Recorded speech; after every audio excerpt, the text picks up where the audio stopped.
Les thèmes sont multiples, nombreux, c'est d'ailleurs des thèmes que vous expérimentez tous les jours.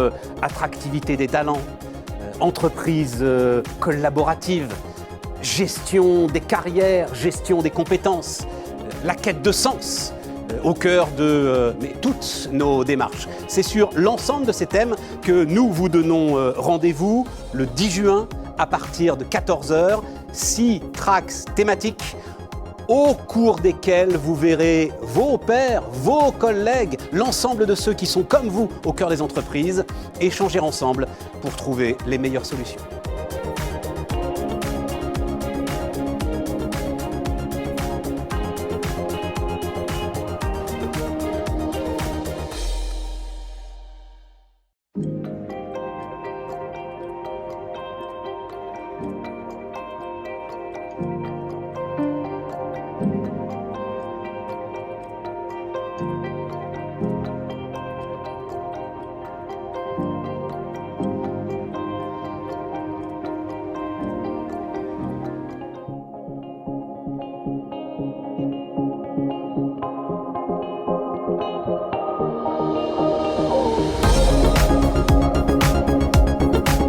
Les thèmes sont multiples, nombreux, c'est d'ailleurs des thèmes que vous expérimentez tous les jours.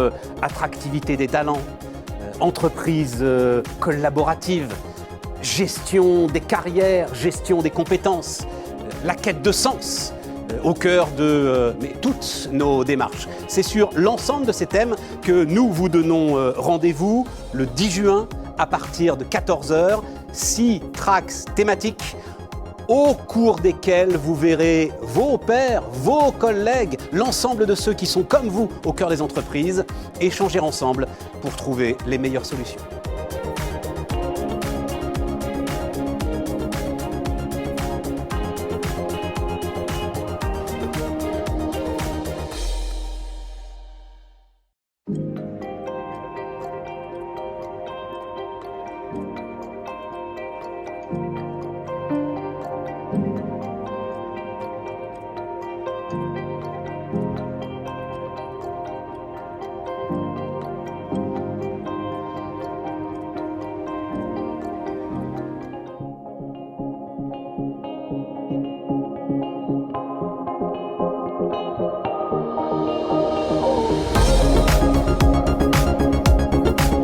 Les thèmes sont multiples, nombreux, c'est d'ailleurs des thèmes que vous expérimentez tous les jours. Attractivité des talents, entreprise collaborative, gestion des carrières, gestion des compétences, la quête de sens au cœur de toutes nos démarches. C'est sur l'ensemble de ces thèmes que nous vous donnons rendez-vous le 10 juin à partir de 14 h, 6 tracks thématiques au cours desquels vous verrez vos pairs, vos collègues, l'ensemble de ceux qui sont comme vous au cœur des entreprises, échanger ensemble pour trouver les meilleures solutions.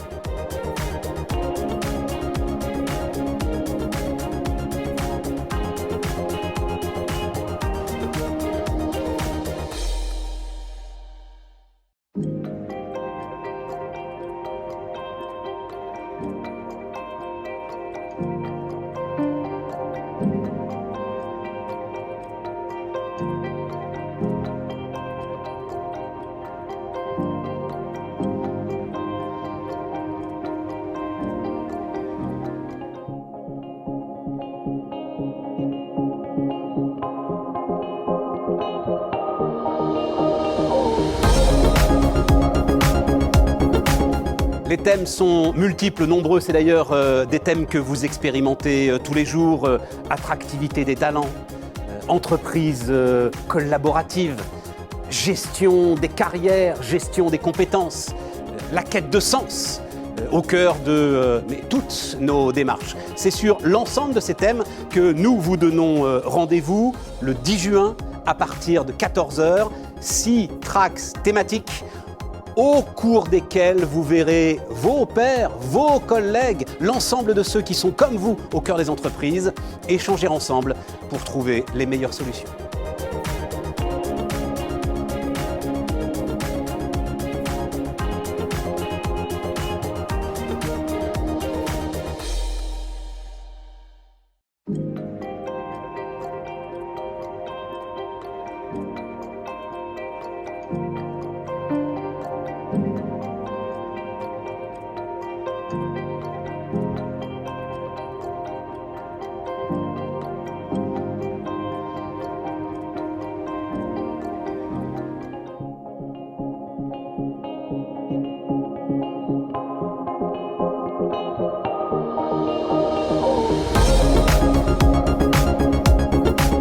Les thèmes sont multiples, nombreux, c'est d'ailleurs des thèmes que vous expérimentez tous les jours, attractivité des talents, entreprise collaborative, gestion des carrières, gestion des compétences, la quête de sens au cœur de toutes nos démarches. C'est sur l'ensemble de ces thèmes que nous vous donnons rendez-vous le 10 juin à partir de 14 h, 6 tracks thématiques au cours desquels vous verrez vos pairs, vos collègues, l'ensemble de ceux qui sont comme vous au cœur des entreprises, échanger ensemble pour trouver les meilleures solutions.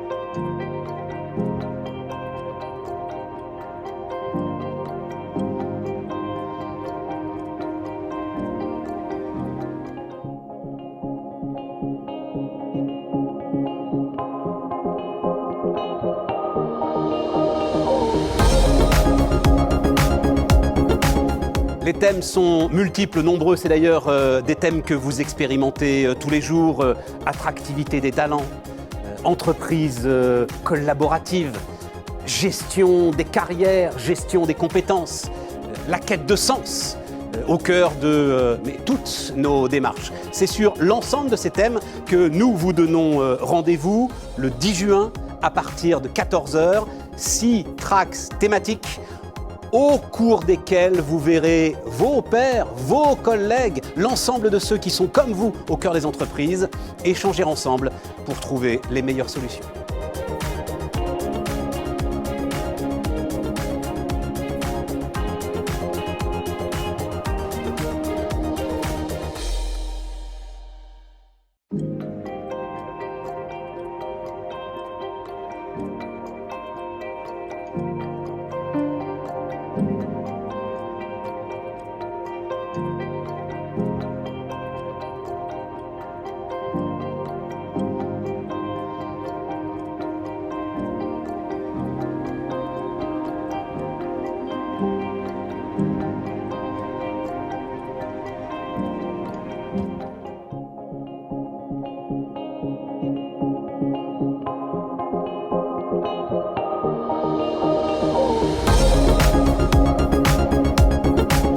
Les thèmes sont multiples, nombreux, c'est d'ailleurs des thèmes que vous expérimentez tous les jours, attractivité des talents, entreprise collaborative, gestion des carrières, gestion des compétences, la quête de sens au cœur de toutes nos démarches. C'est sur l'ensemble de ces thèmes que nous vous donnons rendez-vous le 10 juin à partir de 14 h, 6 tracks thématiques au cours desquels vous verrez vos pairs, vos collègues, l'ensemble de ceux qui sont comme vous au cœur des entreprises, échanger ensemble pour trouver les meilleures solutions.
Bienvenue dans ce track consacré à la mise en musique de l'expérience utilisateur quand le salarié devient client.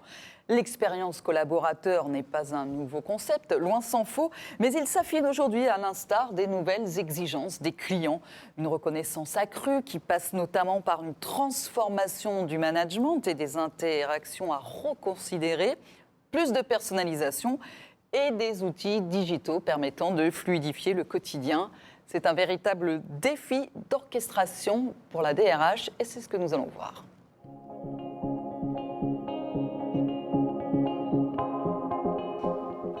La mise en musique de l'expérience utilisateur, oui, mais le collaborateur est-il véritablement un client comme les autres? C'est ce que nous allons essayer de voir avec Loïc Larbaudière. Bonjour. Bonjour Karine. Vous êtes directeur Human Capital at Share Transformation chez Deloitte. Alors, la première question avant d'arriver dans cette problématique, c'est qu'est-ce que ça signifie la mise en musique de l'expérience utilisateur quand le salarié devient client? Finalement, qu'est-ce que ça vous évoque? Eh bien, ça m'évoque le concept de symétrie des attentions qui consiste à considérer qu'il existe un lien étroit entre l'attention que porte l'entreprise à ses clients et l'attention qu'une organisation porte à ses collaborateurs. Et une entreprise qui veut prendre soin de ses clients doit prendre soin de ses collaborateurs. C'est un concept aujourd'hui qui est partagé, qui est mis en pratique par la plupart des organisations, poussé aussi par la guerre des talents qui oblige les organisations à repenser quelque part la marque employeur, la partie onboarding. Et à travers cette thématique, on aborde finalement deux notions. La notion d'expérience collaborateur, pour laquelle tout le monde s'accorde à dire que c'est un ingrédient indispensable dans tout projet de transformation, et la notion d'employé centrique, donc qui vise à mettre le collaborateur au centre, quelque part, de toutes les approches et d'en faire vraiment un client, si ce n'est le client principal. Et si je devais faire le lien entre les deux, c'est à travers la mise en musique de cette expérience collaborateur qu'on va vraiment positionner durablement le collaborateur comme le client et le client principal. L'expérience collaborateur et le client-centric, pour parler en bon français, ce sont les deux piliers en fait de cette question-là. Et justement, quelle est selon vous la maturité des organisations RH par rapport à cette thématique? Je pense que le niveau de maturité est satisfaisant. Toutes les organisations ont bien compris l'intérêt de positionner le collaborateur au centre, d'être réceptif sur les émotions.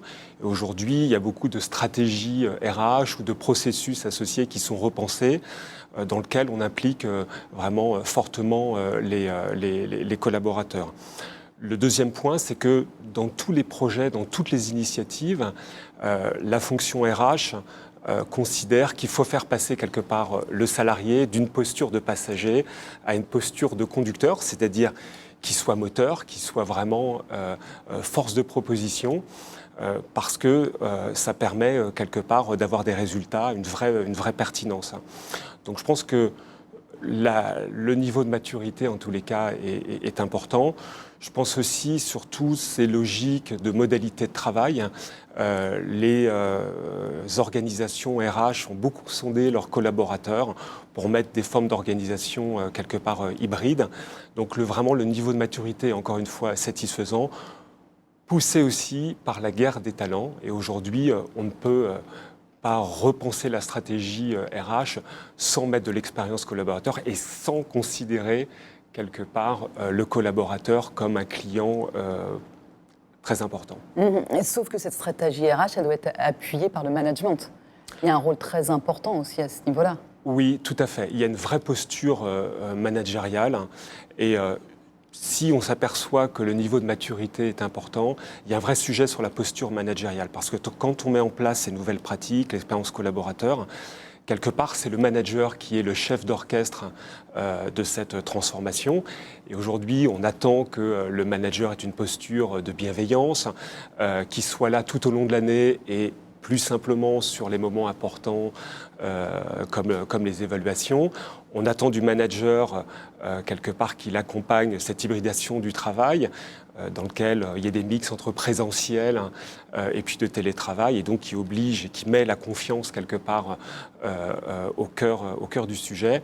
Et donc le manager doit vraiment être accompagné parce qu'encore une fois, c'est le chef d'orchestre et je pense que cette dimension reste encore à à creuser au niveau de la fonction RH. Alors, si les organisations sont matures, est-ce que cela signifie qu'elles couvrent toutes les dimensions, justement, de la mise en musique de l'expérience collaborateur ? Eh bien justement, sur cette posture managériale, auquel j'ai apporté des éléments, pas tout à fait. Je pense qu'il y a vraiment encore une dimension, un travail nécessaire à faire. On s'aperçoit que sur les modalités d'organisation de travail, les organisations font beaucoup de choses. Sur la partie workplace, c'est-à-dire la capacité des organisations à aménager les bureaux pour que les collaborateurs vivent une expérience satisfaisante, je pense que cette dimension a été réellement investiguée, mais il y a toujours cette dimension managériale qui reste vraiment à optimiser. À peaufiner, si on ose dire. En tout cas, c'est vrai que si on continue ce parallèle entre le client et le collaborateur, on voit désormais les clients sont de plus en plus mis à contribution. On leur demande par exemple leur avis après l'achat, voire en amont aussi carrément pour la co-construction de produits. Comment cela s'applique aux collaborateurs ? On s'aperçoit que dans l'expérience collaborateur, on sollicite les managers, les collaborateurs, parce qu'on a besoin de leur perception, de leur feedback, leurs émotions. Donc il peut y avoir effectivement un phénomène de saturation. Et aujourd'hui, je pense qu'il y a des arbitrages à faire quand on veut solliciter les collaborateurs. À la fois, est-ce qu'ils ont envie de le faire ? Est-ce qu'ils vont apporter de la valeur ajoutée ? Et surtout, est-ce qu'ils ont de la disponibilité ? Et le sujet de disponibilité, c'est étonnant parce que c'est un vrai sujet. Aujourd'hui, quand on lance un certain nombre d'initiatives RH, une fois qu'on s'est calé sur la démarche, l'approche, le premier sujet qui revient, c'est la disponibilité. Donc, cela me fait penser que c'est un vrai sujet et qu'il y a déjà beaucoup de collaborateurs qui sont engagés dans ces initiatives. Et puis après, de la part de la direction, je pense qu'il y a des arbitrages à faire. Il ne faut pas solliciter tout le monde. Aujourd'hui, on travaille plutôt sur des groupes de 3-4 personnes plutôt qu'à 10. Donc ça permet quelque part de moins solliciter les collaborateurs. Mais ils doivent y participer parce que quand on participe justement à cette expérience collaborateur, à ces initiatives qui sont poussées par le haut, ça permet aux collaborateurs de travailler dans une logique vraiment transverse, d'étendre un petit peu ses connaissances de la structure. Donc en tous les cas, je les engage vraiment à participer à ces initiatives, même si ça prend davantage de temps. Et oui, c'est ça. Il faut bien jauger entre les sursollicités. Ils vont dire moi j'ai déjà répondu, j'ai déjà fait des choses, ça suffit. Et à l'inverse, si on ne les informe pas, si on ne leur demande pas cette collaboration, les salariés risquent de dire bah oui, mais j'étais pas au courant, comment ça se fait que ça se décide sans moi ? Exactement. Et donc c'est le juste milieu. C'est ça. Il faut vraiment les faire passer à la fois de la position, d'une posture dans laquelle ils sont un petit peu à l'arrière de la voiture. Dans la posture, ils doivent quelque part prendre le volant. C'est pas toujours évident, mais en tout cas, c'est le meilleur moyen de prendre en compte leurs aspirations. Et aujourd'hui, quand on dessine une politique RH et qu'on la met en place, on prend davantage en compte la notion d'expérience collaborateur que d'efficacité opérationnelle. Et là, je pense qu'il y a un vrai changement de paradigme qui s'est opéré. Et ben voilà, c'est ce dont on va parler. Merci beaucoup à vous, Loïc Larbaudière, directeur Human Capital et HR Transformation chez Deloitte. Merci beaucoup. Merci Karine.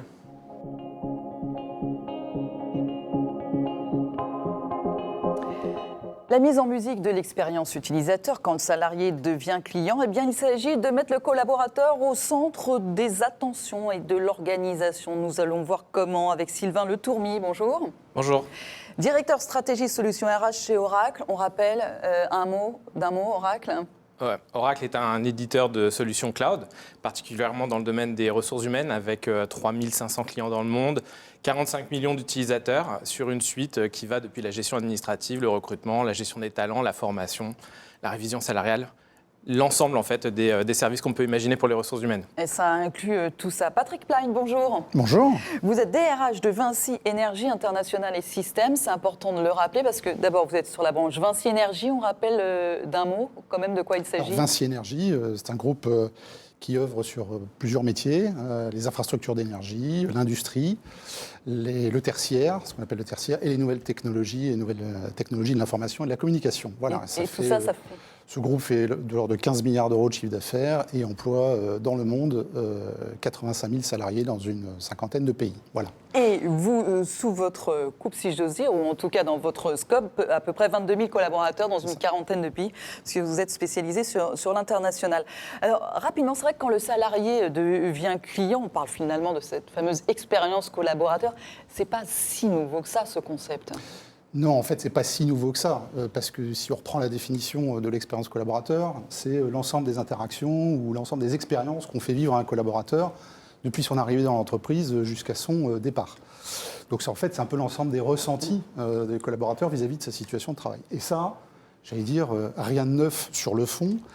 Par contre, évidemment, compte tenu de la guerre des talents à laquelle on fait de plus en plus face aujourd'hui, il y a la pénurie qui visiblement s'annonce, si on en croit toutes les études, eh bien c'est un sujet qui revient au cœur des problématiques RH pour attirer, recruter et retenir les collaborateurs. Alors justement, quand le salarié devient client, selon vous, Sylvain, il est nécessaire d'agir sur 3 leviers quand on se focalise sur cette expérience collaborateur. Oui, tout à fait. Je pense que le premier sujet, c'est celui de la communication. Dans notre dernière étude AI at Work, 87% des collaborateurs déclarent que leur employeur n'en fait pas suffisamment pour venir à leur écoute, à l'écoute de leurs besoins, de leurs attentes, de leurs motivations. Donc le premier sujet, c'est la communication aussi bien descendante des RH vers les collaborateurs que montante des collaborateurs qui remontent des attentes régulièrement. Le deuxième sujet, c'est le fait d'immerger le collaborateur dans un parcours. On est tous dans un instant de vie qui est particulier vis-à-vis de notre organisation. Si on est un jeune embauché, si on vient de devenir manager, si on est sur le point de partir à la retraite, on est dans une attente différente. Donc il faut faire exister ce parcours et personnaliser cette expérience vis-à-vis de cet instant de vie. Et le dernier point, évidemment, c'est aussi de fournir des moyens aux ressources humaines puisqu'elles définissent en fait des cadres avec un certain nombre de variables. Aujourd'hui, les combinatoires sont infini et il faut donner des moyens pour permettre de suivre l'individualisation, la consommation personnelle de cette expérience. Ça passe par un HR helpdesk, ça passe par des assistants digitaux qui viennent mettre en œuvre, mettre en musique et orchestrer cette démarche. Chez Oracle, on le fait au sein d'une plateforme qu'on appelle Oracle My Experience, Oracle Me, et on essaie de mettre plus d'emphase sur ce moi au sein des processus. Oui, on reviendra parce que l'important, c'est la personnalisation. On voit bien, c'est primordial quand on parle du client, mais c'est aussi bien sûr primordial quand on parle du collaborateur. Merci pour nous avoir donné ces 3 leviers. Je ne vais pas vous demander si à chaque fois vous cochez bien les bonnes cases, Patrick Guplein, mais chez Vinci Énergie, dans votre scope, par quoi elle passe justement cette expérience collaborateur ? En fait, c'est une expérience collaborateur. Il faut se poser 3 questions. En fait, l'expérience collaborateur, c'est la réponse à 3 questions. D'abord, c'est la première question, c'est qu'est-ce qui nous unit ? En fait, ça relève un peu de la question du sens. Et là, chez Vinci Énergie, nos activités se positionnent vraiment au cœur de l'accélération de la transformation numérique et de la transition énergétique. Donc, tout est basé sur cet aspect-là.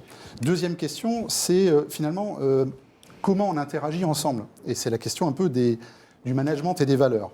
Et là, côté Vinci Énergie, on pourra y revenir plus tard, mais le modèle organisationnel et managérial nous apparaît assez unique et est très moderne, même s'il est extrêmement ancien dans sa conception. Allez-y, expliquez-nous en quoi il est un petit peu différent. Et bien, en fait, le modèle de Vinci Énergie est basé sur la décentralisation, une forte décentralisation des activités, ce qui confère, d'un point de vue managériale, une forte responsabilisation et autonomie des collaborateurs. Et à partir du moment où vous laissez de l'autonomie aux collaborateurs, vous laissez des marges de manœuvre, vous laissez de l'initiative. Et ça, dans l'environnement d'aujourd'hui, c'est quelque chose d'extrêmement vertueux. Et ensuite, ce sont les valeurs dans ce qui nous unit. Et chez Vinci Énergie, effectivement, on a un ensemble de valeurs basées sur l'esprit d'entreprise, basées sur la confiance, basées sur la solidarité, sur l'autonomie, la responsabilité. Donc on a ces valeurs qui répondent, je pense, aux besoins du moment. Et la troisième question, finalement, elle est beaucoup plus, concrète, c'est comment on travaille ensemble. Et ça, c'est la question des process qu'on met en place, des rituels qu'on a en place, des moments de vie qu'on met en place dans chacune de nos entreprises. Et donc là, ce sont tous nos processus, le quotidien, en fait, c'est comment on vit le quotidien. Tout l'environnement de travail. Et tout l'environnement de travail, absolument. Etc. Alors justement, quand on parle un petit peu de concret, je me tourne vers vous. Sylvain, vous êtes passé rapidement sur la question de la personnalisation, peut-être de l'accessibilité. Vinci, par ailleurs, alors peut-être pas directement les équipes de Patrick Plagn, mais est un gros client d'Oracle. Et vous travaillez notamment sur l'accessibilité aussi. C'est bien ça, c'est trouver les bons outils pour répondre aux demandes de chaque collaborateur. Oui, effectivement. Donc, derrière l'accessibilité, il y a un sujet de personnalisation. On dit souvent qu'il n'y a pas seulement une expérience. Il n'y a pas une expérience dans l'entreprise, mais en fait, il y a des expériences. Donc, pour personnaliser, il y a une partie de connaissances plus approfondies des collaborateurs. Il y a un sujet d'accessibilité qui passe aussi par le fait de mettre à disposition des outils qui sont accessibles depuis des terminaux mobiles.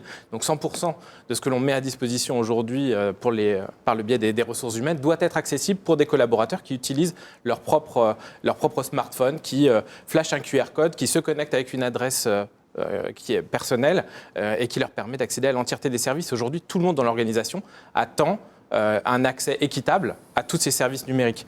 Mais je pense que le point qui permet vraiment de changer l'expérience, c'est de concevoir différemment la façon dont on met à disposition les processus RH vis-à-vis des collaborateurs. Le changement de paradigme, il est vraiment dans le fait de concevoir des processus qui sont employee-centric, c'est-à-dire les services des ressources humaines convergent vers le collaborateur, différemment en fait de ces processus RH qui historiquement étaient plutôt construits par domaine fonctionnel.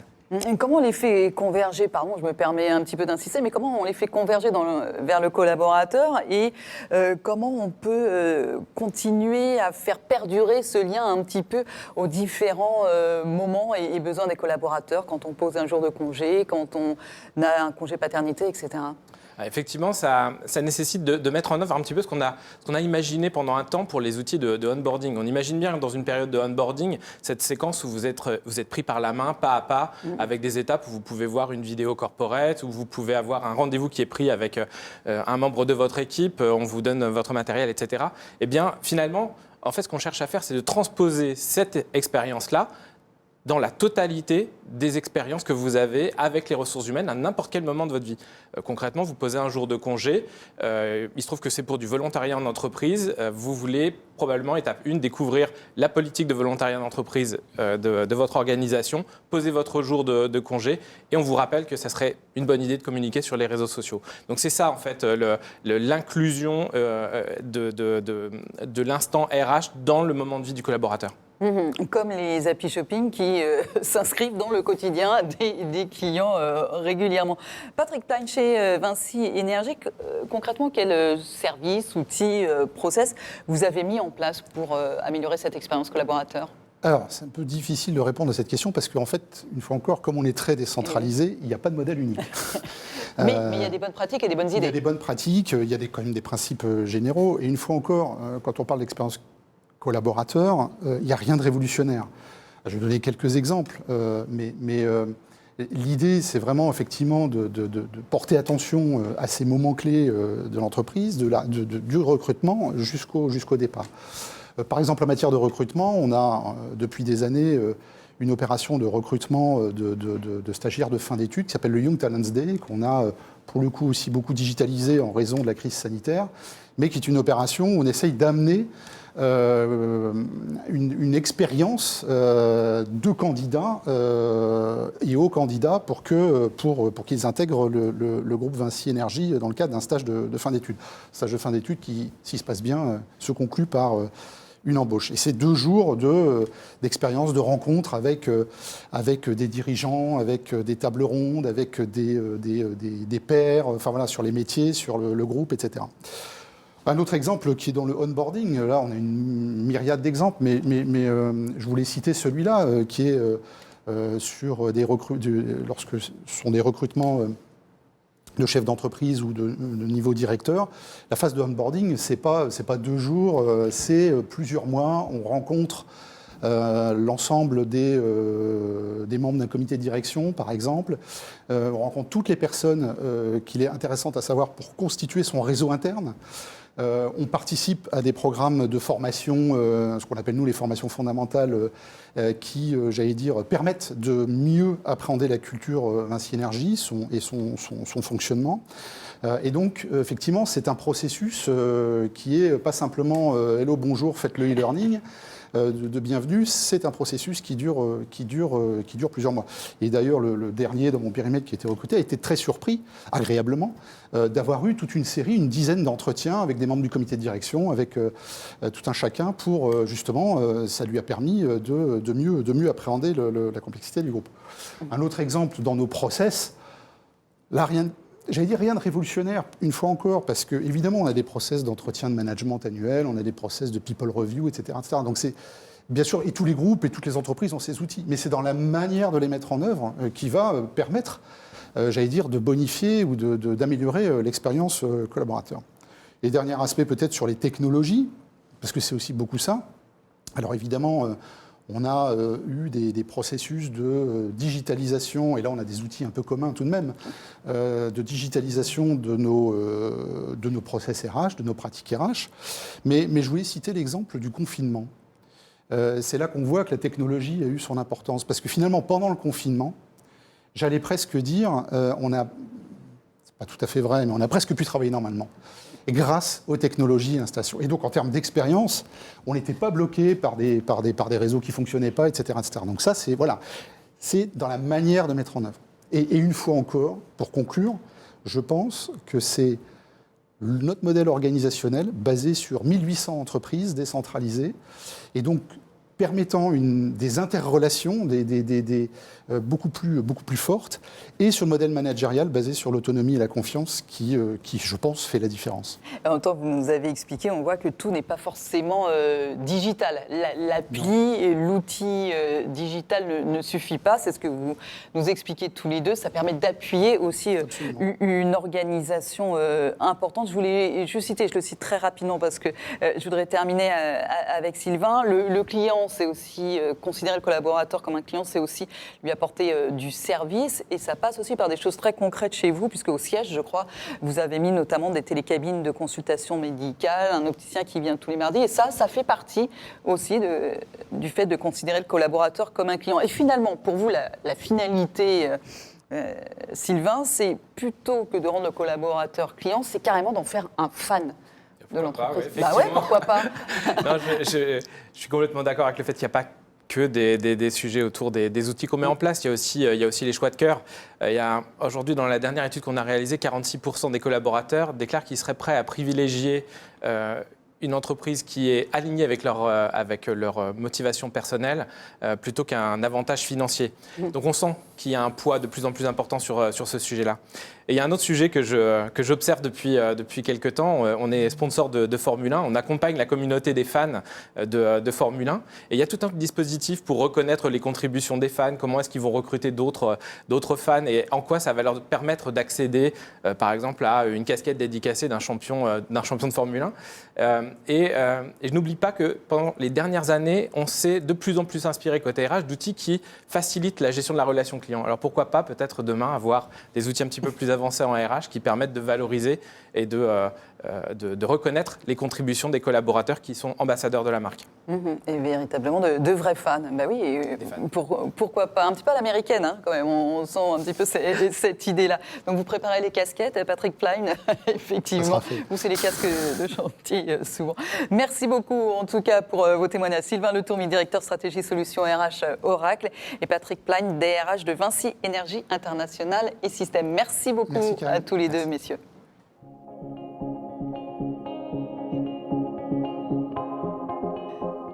Quand le salarié devient client, quels sont les bons outils pour une expérience collaborateur réussie? C'est ce que nous allons voir avec Thomas Dorinec. Bonjour. Bonjour.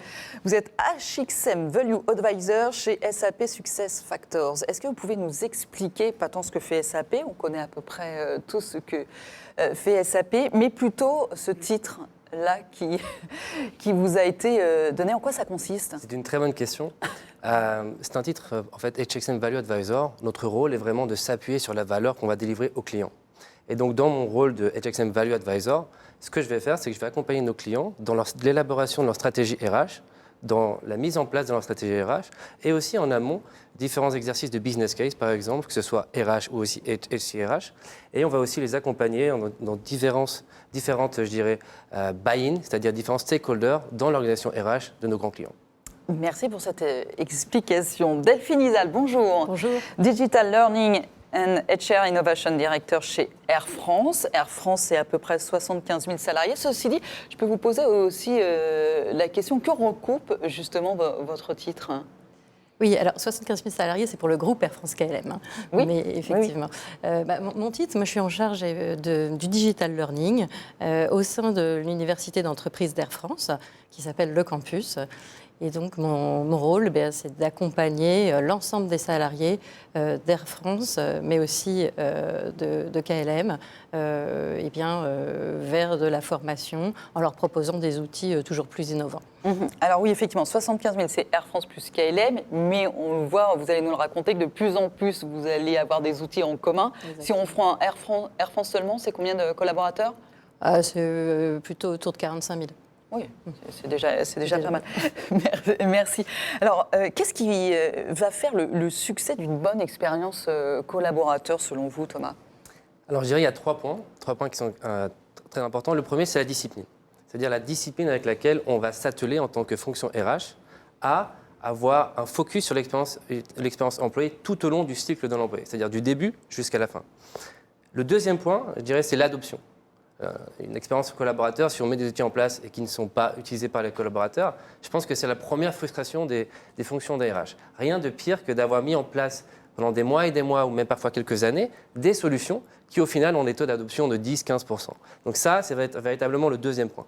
Et le troisième point, qui est pour moi aussi le plus critique, c'est l'état d'esprit. C'est-à-dire que la fonction RH, véritablement, intègre en soi cette centricité collaborateur pour la suite. Et alors, en quoi les solutions digitales, justement, que vous proposez ou non, d'ailleurs, peuvent aider à une expérience collaborateur, s'appuyant sur ces points plus fluides? Alors, pour répondre à cette question, il y a 4 points. Le premier, je dirais, c'est l'ergonomie. Donc, aujourd'hui, on doit être capable de s'adapter aux besoins des collaborateurs, d'être capable de, par exemple, faire différentes transactions RH ou le anytime, anywhere, donc par exemple avec des fonctions mobiles. La deuxième chose, c'est répondre à des besoins d'instantanéité. Donc aujourd'hui, collaborateur, je suis dans une entreprise, je veux prendre un congé, je veux pouvoir le faire rapidement. Ça se passe durant un week-end, ça se passe avec des amis autour d'une terrasse. On veut prendre des congés, on n'a pas besoin de repenser des emails. Est-ce que tu vas en Toscane aussi? Il faut que je... Exactement. Ah, okay. Et être capable de le faire très rapidement, ça c'est quelque chose qui est nécessaire. Et pour vous illustrer un peu, aujourd'hui, ce qui est pour moi le plus important, c'est l'expérience gap. C'est-à-dire que dans ce qu'on voit dans les expériences clients et les expériences collaborateurs, on doit être capable, en tant que collaborateur, d'avoir la même expérience. Donc, si demain, par exemple, je pars en week-end, ce week-end, je pars, on va dire, à Rambouillet.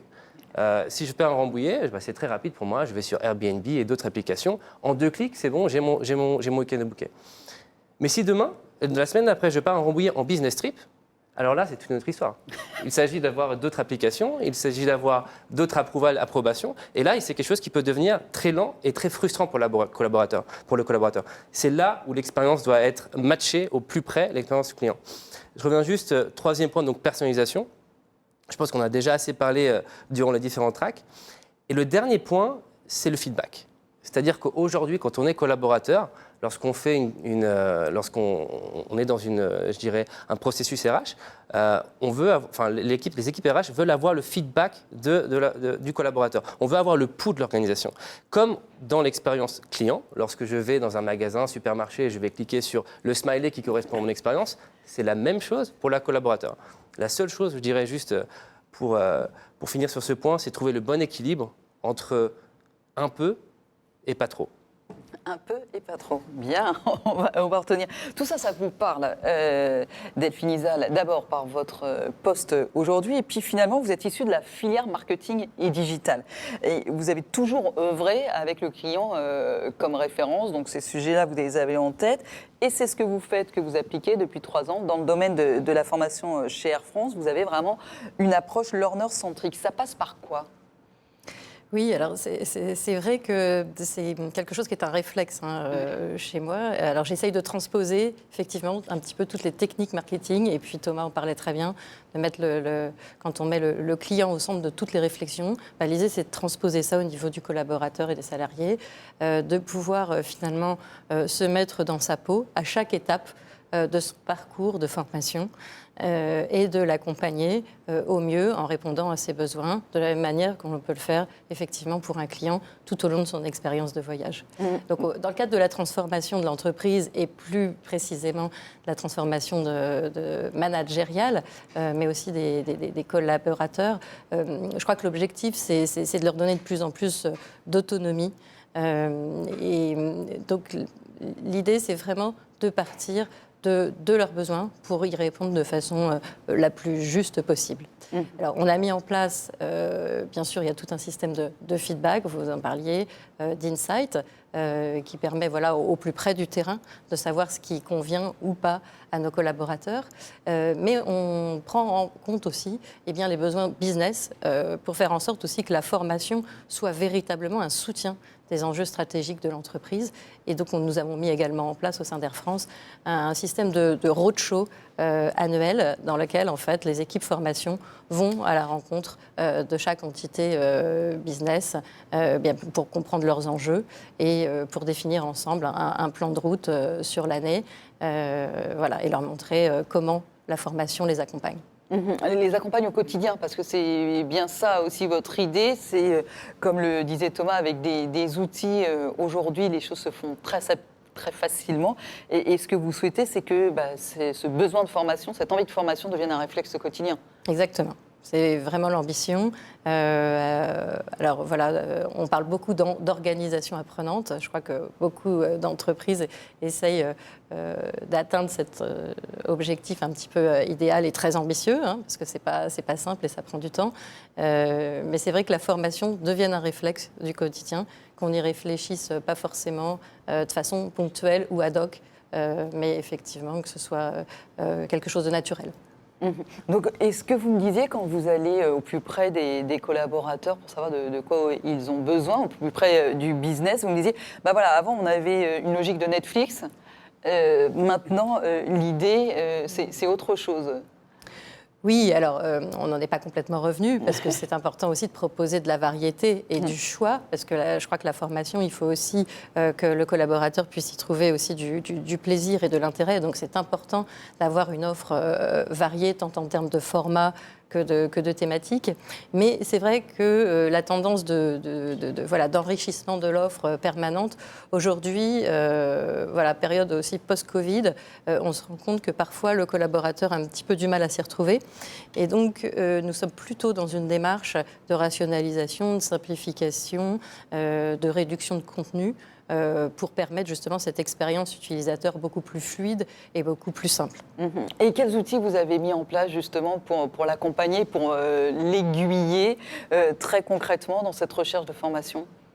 Alors, différentes choses. La première, ça passe par d'autres changements de plateforme LMS, Learning Management System, puisque en mars 2020, nous avons fait le choix d'un nouveau prestataire.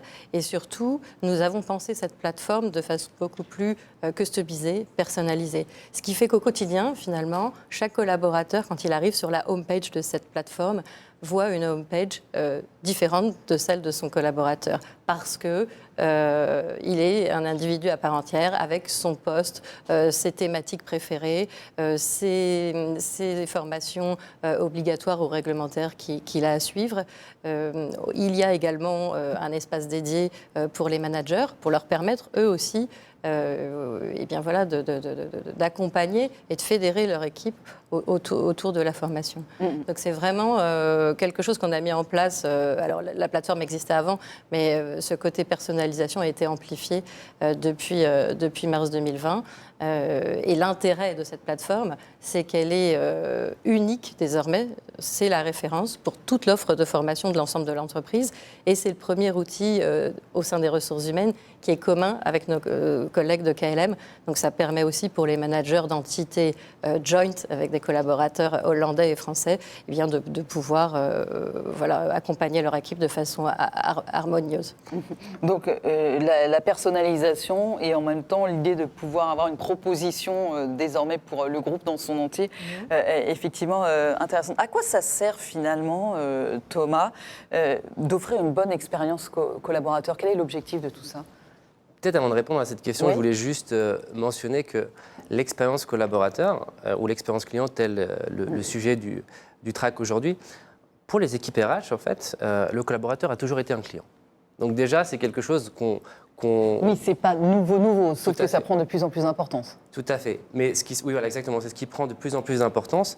Et qu'auparavant, on était dans une fonction RH qui était plus transactionnelle, où véritablement on répondait aux besoins, les premiers besoins.